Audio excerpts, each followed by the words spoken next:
Government GO ఇచ్చిన single screen థియేటర్లలో ticket రేట్లు పెంచబోమని తేల్చి చెప్పారు. తెలంగాణ ఎగ్జిబిటర్స్ అంతరించిపోతున్న సినిమా హాళ్లను కాపాడాలని విజ్ఞప్తి చేశారు.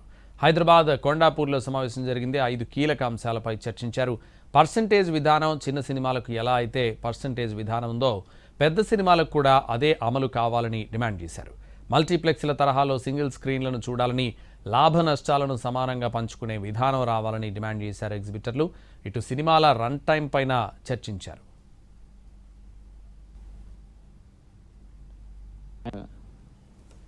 ఎగ్జిబిటర్ల బతుకు పోరాటం ఇక్కడ ఏ సినిమాని టార్గెట్ చేసి కానీ ఏ నిర్మాతలని బాధ పెట్టి కానీ ఇది చేయట్లేదు. అందరూ అర్థం చేసుకోవాలి. మన తెలుగు నిర్మాతలకు మా రిక్వెస్ట్, మీరు మమ్మల్ని వేరే దృష్టితో చూడకండి. ఎగ్జిబిటర్ని కాపాడండి, థియేటర్లను కాపాడండి ప్లీజ్. యాక్టివ్ ప్రొడ్యూసర్ చాలామంది దీనికి మద్దతుగా ఉన్నారు. కొందరు వ్యక్తులే మద్దతుగా లేరు. వాళ్ళ బాధలు వాళ్ళు చెప్పుకుంటున్నారు, వీళ్ళ బాధలు వీళ్ళు చెప్తున్నారు. బాధలు అందరికీ ఉన్నాయి. వాళ్ళకి బాధలు లేవని అనట్లేదండి. సినిమాలు మేము తీస్తున్నాం, వాళ్ళు తీస్తున్నారు. బాధలు ఉన్నాయి. కానీ ప్రాబ్లం ఏంటంటే బాధలు ఉన్నాయి కదా అని చెప్పేసి వాళ్ళు కనీసం సర్వే అవుతారు. ఇప్పుడు మేము సినిమాలు తీస్తున్నాం, ఇక్కడ కాకపోతే హిందీలో తీస్తున్నాం, బాలీవుడ్లో తీస్తున్నాం, ఎక్కడైనా సినిమా ఆగట్లా, థియేటర్లు ఆగిపోయే పరిస్థితికి వచ్చినాయి. ఇప్పుడు ఇక్కడ ఉన్న స్టేజ్ మీద ఉన్న చాలామంది ఎగ్జిబిటర్లు మేము బంద్ చేస్తాం థియేటర్లు అంటే, లేదు పర్సంటేజ్ విధానానికి ఫైట్ చేసి పర్సంటేజ్ని నిలబెడతాం, మీరు ఓపిక పట్టండి అని ఒక 20 థియేటర్లు హోల్డ్ అయ్యి ఉన్నాయి ఇలా సిటీలో. లేకుంటే 20 థియేటర్లు బంద్ అయిపోతాయి. ఇప్పుడు కాకపోతే వాళ్ళకి హామీ ఇచ్చే మేము తీసుకొచ్చాము ఇక్కడికి. ఎందుకంటే ఇలా స్వార్థం ఏం లేదు, మాకు సెల్ఫిష్నెస్ ఏం లేదు. ఇక్కడ నైజాం ఏరియాలో థియేటర్లు బంద్ అయితే అందరూ ప్రొడ్యూసర్లు బాంబేలో పోయి అగ్రిమెంట్ చేయాలి.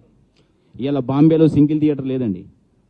ఎక్కడ సింగిల్ థియేటర్లు మనుగడ మొత్తం పోయింది. ఓన్లీ ఉన్నదల్లా ఇప్పుడు మన ఓన్లీ తెలుగు ఫిలిం ఇండస్ట్రీని ఉన్నాయి సింగిల్ థియేటర్లు. దీన్ని కాపాడుకోవాల్సిన బాధ్యత మనకుంది.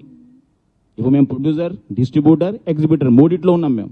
అయినా ఎందుకోసం ఎగ్జిబిషన్ దాని గురించి వాళ్ళు వచ్చి ఇక్కడ నిలబడ్డాం. థియేటర్లు బతకాలి. ఇప్పుడు మాకే కాదు, మాకున్న థియేటర్లు ఎంత ఉన్నాయో మైత్రికి అంతే ఉన్నాయి, మిగిలిన వాళ్ళకు ఉన్నాయి. అందరికీ థియేటర్లు ఉన్నాయి. ఇక్కడ థియేటర్లు లేని వాళ్ళు ఎవరు లేరు. మా కోసం మేము సెల్ఫిష్గా దీనికోసం ఫైట్ చేయట్లే. బతకాలి. థియేటర్ సింగిల్ థియేటర్లో ఇప్పుడు మీరే ఉన్నారు, మీ మీడియా మిత్రులు. సింగిల్ థియేటర్కి మీరు ఇంట్రెస్ట్ చూపిస్తారా, మల్టీప్లెక్స్ చూపిస్తారా సినిమా చూడటానికి? హీరోకి రెమ్యునరేషన్ అడిగే హక్కు ఉంది. ఒక నిర్మాతకు సినిమాను అమ్ముకునేటప్పుడు ఏ రేట్ అయినా సరే ఈ రేట్ నాది అని చెప్పిన హక్కు ఉంది.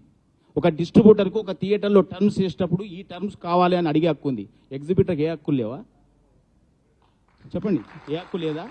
అంటే ఏంటి అసలు? థియేటర్ ఇన్ని కోట్ల థియేటర్ని కట్టుకొని చేసి నాకు ఇది కావాలి అని అడిగితే సమస్యలు ఏంటండి? నాకు కావాలి అన్నప్పుడు ఎందుకు గొడవ? మీడియం పిక్చర్స్ ఉంటాయి కదా, దాని కూడా టికెట్ రేట్ పెంచేస్తున్నారు 100 రూపీస్. డబ్బింగ్ పిక్చర్స్ కూడా 100 రూపీస్ చేస్తున్నారు. అది చెప్తుంది. మరే పెద్ద సినిమా ఉంటే దాన్ని పెంచితే మీరు చెప్పింది 2 వీక్స్ రెవెన్యూ అది కరెక్టే. మరే పెద్ద సినిమాకి ఎవరు టచ్ చేయడు సార్. మీడియం పిక్చర్స్కి చెప్తున్నాం. ఇప్పుడు నార్మల్ పిక్చర్ కూడా తీసుకొచ్చి 295 మల్టీప్లెక్స్ ఉంటే 400 చేస్తున్నారు. ఎట్లా వస్తారు జనాలు? మీరు ఆలోచించండి. ఇప్పుడు మా ఏషియన్లో ఉంది పాప్కార్న్ ఎంత రేటు? 60 rupees, 80 rupees. బయట ఉందా? వేరే మల్టీప్లెక్స్లో 300 ఉంది. Shows are closed. Please have sympathy.